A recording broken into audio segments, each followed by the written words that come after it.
Donald Balkwill pleaded guilty to criminal negligence causing the death of Corey Phillips nearly 4 years ago at this job site along Dunlop Street West in Barrie.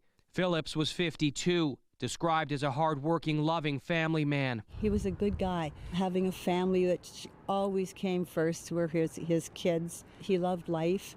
Him and his fiancée had just bought a camper. Phillips' life ended the afternoon of June 24, 2021, when a steel beam fell on top of him.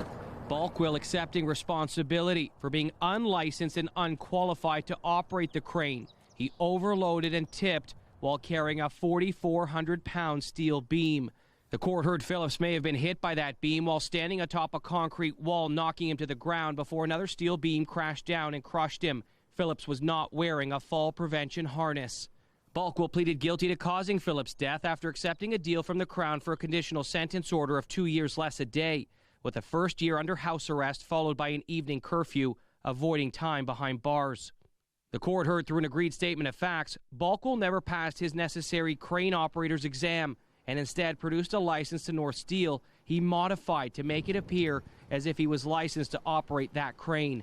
The court heard Balkwill is still employed by North Steel, which was also initially charged with criminal negligence causing Phillips' death.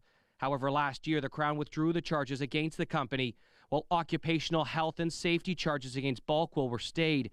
Phillips' fiancée told the court Ministry of Labor charges couldn't proceed either because the statute of limitations had expired. The court also heard Balkwill did not follow the crane manufacturer's safety specifications that likely would have saved Phillips' life that day when he loaded the extended crane with more than triple the weight it should have been carrying at the angle the boom was operating. The crane was also found to have been mechanically altered to bypass an overload shutdown system. Balkwill was not responsible for the mechanical changes. I'm hoping this gives me a little closure, but the slap on the wrist that Mr. Balkwill got just doesn't seem like justice for Corey at all. He lost his life. I think jail time should have been given. As part of his conditional sentence, Balkwill is not to operate a crane or any heavy machinery for which he is not licensed.